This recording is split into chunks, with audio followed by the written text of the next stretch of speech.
मेरे स्टूडेंट्स, आज हम शुरू करने वाले हैं आपका जो फाइलम कोरडेटा वाली बुक है। ठीक है, जो बुक है आपकी कोरडेटा स्ट्रक्चर एंड फंक्शन, आपका पेपर फर्स्ट लगेगा इसका। तो इस बुक को हम शुरू करते हैं। पहले हम फाइलम कोरडेटा के कैरेक्टर्स और उसका क्लासिफिकेशन देखेंगे। आज का बेसिक इंट्रोडक्टरी लेक्चर होगा और इस लेक्चर में हम इसका जो कोरडेटा फाइलम है इसके कैरेक्टर्स देखेंगे और इसका क्लासिफिकेशन थोड़ा बहुत हम इसमें देखेंगे। ठीक है, तो अब हम शुरू करते हैं। ठीक है, तो देखो जो कोर्डेटा है वो क्या है। कोर्डेटा जो शब्द है वो दो शब्दों से मिलके बना है और जो दो शब्द हैं वो है कॉर्ड और एटा। अब इसमें देखो जो कॉर्डे है, ठीक है, कॉर्डा है, उसका मीन क्या होता है। कॉर्ड का मीन होता है रज्जू और जो एटा है इसका मीन होता है वहन करना। तो आप देखो जो कोर्डेटा है इसका मतलब क्या हुआ कि रज्जू को वहन करना, यानी रज्जू एक रस्सी जैसे स्ट्रक्चर। ओके, इसे आप रज्जू बोलते हैं। ठीक है, अब एक बात और ध्यान रखना है आपको, जो कोर्डेटा शब्द है, कोर्डेटा वर्ग आपका जो कोर्डेटा है, इसकी स्थापना, समूह की स्थापना किसने की थी।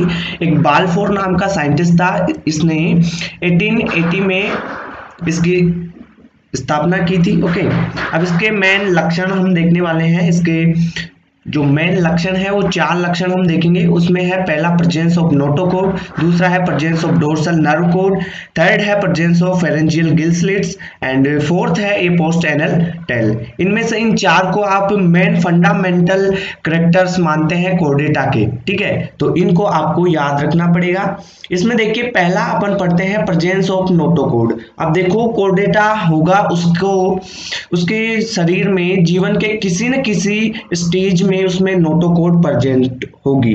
नोटोकोड क्या होती है, एक ये जो नोटोकोड होती है ये ठोस अखंडीय और एक लचीली कठोर शलाका के रूप में होती है नोटोकोड। ठीक है, ये शरीर के पृष्ठभाग के जो आहार नाल होती है उससे ऊपर तथा जो पृष्ठ नरुकोड होती है ना उसके नीचे शरीर के एक सिरे से दूसरे सिरे तक फैली हुई रहती है। ठीक है, और ये मध्य पृष्ठ के तल में जो आपकी आहार नाल है उसकी एंडोड्रम से विकसित होती है नोटोकोड। तो ये हुआ आपका नोटोकोड। अब देखो दूसरा क्या है, presence of dorsal nerve code. अब देखो डोर्सल नर्व कोड यानी मतलब आपका नर्वस सिस्टम प्रेजेंट होना चाहिए किसी न किसी जीवन की स्टेज में, आपका डोर्सल नर्व कोड प्रेजेंट होता है। अब देखो presence of dorsal tubular centre nervous जो सिस्टम होता है वही आपका जो नर्वस कोड है, डोर्सल नर्व कोड है, वही होता है। ठीक है, कोर्डेटा जंतुओं का जो तंत्रिका तंत्र होता है खोखली नली के आकार का होता है, जो आपकी देह भित्ति होती है ना उसके ठीक नीचे और नोटोकोड के ऊपर मध्य पृष्ठ के तल पे स्थित होता है। ठीक है, यह भ्रूण में एक्टोड्रम के मध्य पृष्ठ के भाग से बनता है। ठीक है, ये ध्यान रखना।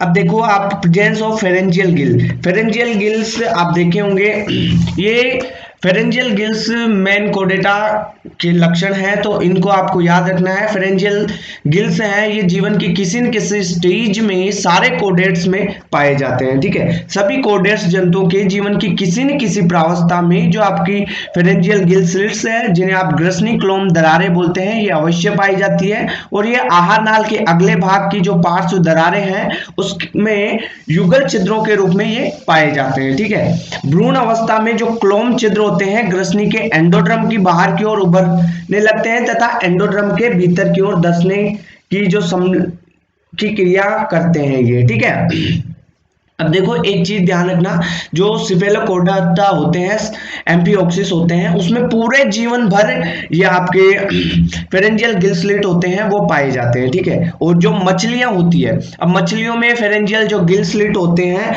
वो क्लोम छिद्रों में बदल जाते हैं और क्लोम छिद्रों के रूप में बाहर खुलने लग जाते हैं। ठीक है, ग्लोम में बदल जाते हैं फेरेंजियल गिल स्लिट्स। ओके, मछलियों में। अब आप देखो जो स्थलीय जंतु होते हैं उसमें जो अंतःस्रावी ग्रंथि होती है उनमें ये कन्वर्ट हो जाते हैं। अब इसके जो चार फीचर्स थे, मेन फीचर, उनको तो हमने पढ़ लिया। Presence of notochord, dorsal nerve code, pharyngeal gill slits और ये पोस्ट एनल टेल। एक जीवन की किसी ना किसी स्टेज में इसमें एक पोस्ट एनल टेल पाई जाती है, पीछे एक एनल टेल पाई जाती है, चाहे वो एम्ब्रियोनिक स्टेज में हो चाहे वो एडल्ट स्टेज में हो। ध्यान रखना। अब इसके फीचर्स देखते हैं और अदर फीचर्स कौन कौन से हैं इनके बारे में हम देखते हैं। पहला है इसका हैबिटेट, जो आपके कोर्डेटा होते हैं वो एक्वेटिक भी हो सकते हैं, आपके एरियल भी हो सकते हैं और टेरेस्ट्रियल भी हो सकते हैं। एक्वेटिक का मतलब जल में भी रह सकते हैं, वो वायु में भी रह सकते हैं और स्थल पे भी रह सकते हैं। एक्वेटिक आपकी मछलियां होगी, एरियल हवा में कौन रहते हैं, आपके बर्ड्स हो गए, टेरेस्ट्रियल एम्फीबियंस हो गए आपके, ठीक है, रेप्टिलिया हो गया, ये सभी चीजें हो गई इसमें। अब देखो बॉडी सिमेट्री की बात करें तो ये होते हैं जो बायलैटरली सिमेट्रिकल होते हैं, इसका ये ध्यान रखना है। दूसरा इसमें मेटामेरिकली सेगमेंटेड बॉडी भी पाई जा सकती है, ध्यान रखना। बायलैटरली सिमेट्रिकल आप जानते हैं कि एक भाग मतलब शरीर को एक जगह से काटेंगे तो दो बराबर हिस्सों में बट जाएगा, ठीक है। बॉडी सिमेट्रिक के साथ ही एक बात और ध्यान रखना कि इनका जो शरीर होता है वो ट्रिप्लोब्लास्टिक होता है, और ट्रिप्लोब्लास्टिक का मतलब होता है कि इनकी जो देह भित्ति होती है 3 जनन स्तरों की बनी होती है, 3 जो जर्म लेयर्स होती हैं उनकी बनी हुई होती है, तो इसे आप ट्रिप्लोब्लास्टिक कहते हैं। कोर्डेटा के जो सभी जंतु होते हैं उनकी जो बॉडी होती है वो ट्रिप्लोब्लास्टिक होती है, ये आपको ध्यान रखना है। दूसरी बात आपको स्केलेटल सिस्टम के बारे में भी ध्यान रखना पड़ेगा कि इसमें जो स्केलेटल सिस्टम होता है, लिविंग एंडोस्केलेटल सिस्टम होता है। इसका मतलब मैं समझाऊंगा। लिविंग एंडोस्केलेटल सिस्टम क्या होता है कि जो कोर्डेटा के जंतु होते हैं उसके शरीर के भीतर एक मजबूत अस्थियों का एक ढांचा या अंतर कंकाल बना होता है, ठीक है, जो जंतु के शरीर के आकार बढ़ने के साथ साथ बढ़ता रहता है। तो ये आपका लिविंग का मतलब ये है कि जो जंतु का शरीर बढ़ेगा, उसका आकार बढ़ेगा, उसके साथ साथ वो बढ़ता रहता है। ओके, लिविंग का मतलब ये है। एंडोस्केलेटल सिस्टम पाया जाता है कुछ में, आप देखो इसमें एक्सोस्केलेटल सिस्टम भी पाया जाता है, ध्यान रखना। एक्सोस्केलेटल सिस्टम आपके नाखून हो गए, नेल्स हो गए, ये सभी हेयर हो गए, ये एक्सोस्केलेटल सिस्टम में आते हैं। इसमें जो कार्टिजिलियस देखो आप फिजिक्स में जो कार्टिजिलियस एंडोस्केलेटल वो एक्सोस्केलेटल सिस्टम पाया जाएगा, एंडोस्केलेटल सिस्टम सॉरी, और बोनी फिशर्स में देखो बोनी सिस्टम पाया जाता है इसमें, तो ये ध्यान रखना आपको। अब देखो इसमें जो सिलोम होती है वो ट्रू सिलोम होती है। ट्रू सिलोम के भी 2 भाग पाए जाते हैं, या तो हो सकती है साइजोसील या हो सकती है एंट्रोसील, ठीक है। तो आपको क्या ध्यान रखना है, इसमें वास्तविक देह गुहा पाई जाती है, और जो उद्गम की दृष्टि से साइजोसील अथवा एंटेरोसील प्रकार की हो सकती है, ठीक है। अब इसमें ब्लड वेस्कुलर सिस्टम की बात करें तो इसमें close type blood vascular system पाया जाता है, बहुत ही एडवांस ब्लड वेस्कुलर सिस्टम है। और एक बात ध्यान रखना कि इसमें जो ब्लड होता है उसमें आरबीसी पाई जाती है, रेड ब्लड सेल्स इसके ब्लड में पाई जाती है। इसका जो हार्ट होता है वो वेंट्रल साइड में होता है। ओके बच्चों, अब आगे चले। तो अगर आपने चैनल को सब्सक्राइब नहीं किया है तो चैनल को सब्सक्राइब करिए, सीपी शर्मा क्लासेस को आप सब्सक्राइब करिए। Thank you. अब देखिए आप यहाँ पे आगे चलते हैं, और जो आपके कोर्डेटा के जो प्राइमरी लक्षण है ना, मेन लक्षण क्या है, मेन कैरेक्टर क्या है, उनको आपको देखना है। पहला आपको मैंने बताया था कि इसमें नोटोकोड पाई जाती है। नोटोकोड पाई जाती है जीवन की किसी ना किसी एक अवस्था में, इसमें नोटोकोड पाई जाएगी, इसमें डोर्सल नर्व कोड पाई जाएगी, इसमें फेरेंजियल गिल स्लिट्स पाए जाएंगे, ठीक है, और एनल टेल भी पाई जाती है। अब इस डायग्राम में आपको देखना है, आप देखो पहले आपको नोटोकोड मिलेगी, और जो ये नोटोकोड है ये देखो, दिस इज योर नोटोकोड, ये मेन कैरेक्टर है, ये नोटोकोड यहाँ पे आपकी पाई जाती है। दूसरी मैंने बताया था, फर्स्ट आपने नोटोकोड देख लिया, दूसरा आप देखोगे कि डोर्सल होलो होलो, और ध्यान रखना कि ये खोखली होती है, ध्यान रखना जो आपकी नर्व कोड होती है, डोर्सल नर्व कोड वो खोखली होती है, और डोर्सल जो नर्व कोड है वो आपकी कौन सी है, देखिए ये जो है आपकी डोर्सल नर्व कोड है, ठीक है बच्चों। डायग्राम आपको याद रह जाएगा, इसमें आपको याद रखना है। सेकंड नंबर पे आपकी डोर्सल जो नर्व कोड है, ये देख ग्रीन कलर से मैंने बनाया है, this is your dorsal nerve cord. Okay, third अपन देखते हैं, बात करते हैं फेरेंजियल गिल स्लिट्स की। ओके, जो आपके फेरेंजियल गिल स्लिट्स हैं उनके बारे में देखो, तो ये जो आपको यहाँ पे दिखाई दे रहे हैं ना, ये दिस लाइक दिस स्ट्रक्चर आज फेरेंजियल गिल स्लिट्स। ओके, तो इनको आपको ध्यान रखना है। ये 3 मेन कैरेक्टर हो गए, चौथा मेन कैरेक्टर्स में जो एनल टेल है उसको ध्यान रखना है। ओके बच्चों, अब देखो इसका जो इपेटिक सीकम भी इसमें पाया जाएगा, ट्रंक हो गया, ये फेरिंग्स हो गया, यहाँ से आपका माउथ होता है और ये एनल पार्ट होता है, यानी ये जो आपका एलिमेंट्री कैनाल है पूरा इस स्ट्रक्चर में होता है। ये आपकी कॉमन स्ट्रक्चर है, ध्यान रखना। ऐसी स्ट्रक्चर इसके जैसी स्ट्रक्चर सभी में मिलती है, पर ये परफेक्ट नहीं है, ये सभी में थोड़ी बहुत चेंज होती रहती है। एक अपन बेस मान के चलते हैं कि इसका जैसा होगा सारे कोऑर्डिनेट्स में। ओके, अब थोड़े आगे और फीचर्स की बात करते हैं अपन। और फीचर्स में आते हैं हम एक्सक्रिएटरी जो ऑर्गन्स हैं उनके बारे में देखते हैं। सबसे पहले आपको ध्यान रखना है कि जो कोर्डेटा है उसमें एक्सक्रिएटरी जो ऑर्गन्स होते हैं, किडनी होती है। अब किडनी को भी 3 भागों में बांट सकते हैं अपन इसके अरेंजमेंट के आधार पे। ये एक तो किडनी ऊपर एक होगी, एक किडनी बीच में हो सकती है, एक किडनी बहुत ही नीचे वाले शरीर के नीचे वाले भाग में। मतलब इनकी अरेंजमेंट के बेसिस पे जो आपकी किडनी है उसको 3 भागों में हमने बांटा है। और पहला भाग है प्रोनेफ्रिक, दूसरा है मीजोनेफ्रिक एंड थर्ड है मेटानेफ्रिक। अब देखो जो प्रोनेफ्रिक है ये किडनी क्या होगी कि जो आपका थोरेक्सिक भाग है ना, ऊपर की ओर थोरेसिक भाग की ओर ये पाई जाती है, ठीक है। ये ऊपर की ओर थोरेसिक भाग की ओर पाई जाएगी। और ये जो प्रोनेफ्रिक किडनी है ये मोस्ट प्रिमेटिव है जिनमें पाई जाती है, मोस्ट जो प्रिमेटिव्स होंगे उनमें पाई जाती है। अब देखो मीजोनेफ्रिक, देखो मीजोनेफ्रिक पाई जाएगी प्रोनेफ्रिक से नीचे। मतलब ये मतलब प्रोनेफ्रिक की जो प्रेजेंस होगी, स्थिति होगी, ठीक है, उस स्थिति से थोड़े नीचे पाई जाएगी। ये मिडिल में होगी, मान लो मिडिल में पाई जाएगी। और ये रेप्टिल्स और बर्ड्स में पाई जाती है। रेप्टाइल्स एंड बर्ड्स में मीजोनेफ्रिक प्रकार की किडनी पाई जाती है, ध्यान रखना। एंड मेटानेफ्रिक जो होती है वो मैमल्स में पाई जाती है। मेटानेफ्रिक होती है बहुत ही नीचे, ठीक है, थोरेक्सिक पार्ट से नीचे। अपन थोरेक्सिक पार्ट से देख रहे हैं इसका बेसिक इसका अरेंजमेंट किस प्रकार है, उस आधार पे किडनी को हमने प्रोनेफ्रिक, मीजोनेफ्रिक एंड मेटानेफ्रिक में बांटा है।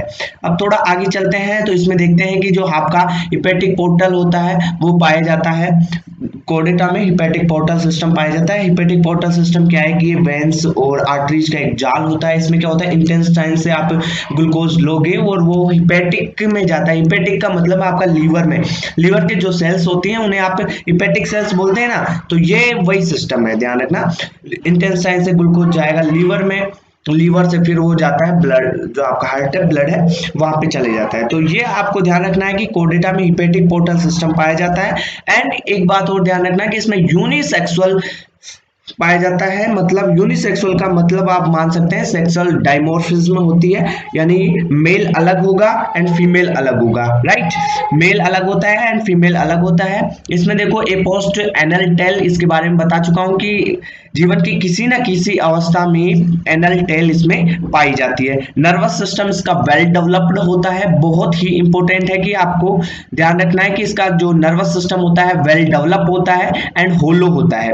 Hollow and well developed nervous system इसमें पाया जाता है। थोड़ा आगे चले तो हम बात करते हैं, इसमें कोल्ड ब्लडेड प्राणी भी आते हैं, एनिमल्स आते हैं, और वार्म ब्लडेड एनिमल्स भी आते हैं। अब आपको ध्यान रखना है कि कोल्ड ब्लडेड में कौन से हैं, जो फिशेज हैं, एम्फीबियंस हैं और रेप्टाइल्स हैं, ये सभी कोल्ड ब्लडेड एनिमल्स हैं। एंड जो आपके बर्ड्स हो गया, मैमलियाज हो गए, मैमल्स, तो ये सभी वार्म ब्लडेड होते हैं। वार्म ब्लड का मतलब क्या होता है कि इनका जो ब्लड होता है, शरीर होता है, बाहर के तापमान के अनुसार बदलता नहीं है, ठीक है। कोल्ड ब्लडेड चेंज कर लेते हैं अपना, ओके, राइट। अब देखो इसमें well developed alimentary canal and digestive system पाया जाता है कोर्डेटा में। ये मेन इसके जो नॉर्मल फीचर्स हैं उनमें देख रहे हैं अपन, ठीक है। मेन फीचर्स में मैंने आपको चार मेन फीचर्स बताए थे। पहला क्या बताया था, इसका नोटोकोड प्रेजेंट होती है, इसमें जो आपका डोर्सल नर्व कोड होगी वो प्रेजेंट होगा, ठीक है। और presence of pharyngeal gill slits ये ध्यान रखना है, और एएनएल टेल प्रेजेंट होती है।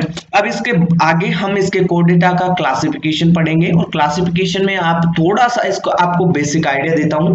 क्लासिफिकेशन नेक्स्ट वीडियो में है, जस्ट नेक्स्ट वीडियो इसका देख लीजिएगा। क्लासिफिकेशन के लिए जो कोर्डेटा है उसको 2 भागों में हमने बांटा है, एक होता है प्रोटोकोर्डेट और एक होता है यूकोर्डेट, ठीक है। जो प्रोटोकोर्डेटा होता है उसको 3 भागों में आप बांट सकते हैं, हेमिकोर्डेटा, यूरोकोर्डेटा और सिपेलोकोर्डेटा। पहले यूरिकोड जो हेमिकोर्डेटा है आपका, हेमिकोर्डेटा को कोर्डेटा में रखते थे, पर अब इसको बाहर कर दिया गया, हटा दिया गया है। तो आप यहाँ पे यूरोकोर्डेटा और सिपेलोकोर्डेटा 2 ही पढ़ेंगे। आगे आपका यूकोर्डेटा होता है और एक प्रोटोकोर्डेटा होता है। जो प्रोटोकोर्डेटा होता है उसे एक्रेनिएटा बोलते हैं, प्रोटोकोर्डेटा को क्या बोलते हैं, एक्रेनिएटा बोलते हैं। और जो आपका यूकोर्डेटा होता है जिसे क्रेनिएटा बोलते हैं, ध्यान रखना। अब यूकोर्डेटा है आपका, जिसको आप क्रेनिएटा बोलते हैं, इसको भी वर्टिब्रेटा में बांटा गया है एक ही भाग में, और वर्टिब्रेटा को आपके एग्नेथा और ग्नेथोस्टोमेटा में आप बांट सकते हैं। जब देखो एग्नेथा को फिर आप ओस्टिकोडर्माई और साइक्लोस्टोमेटा में बांटोगे, अब फिर नेथ जो नेथोस्टोमेटा है इसको आप पिसीज टेट्रापोडा में बांट दोगे, ठीक है।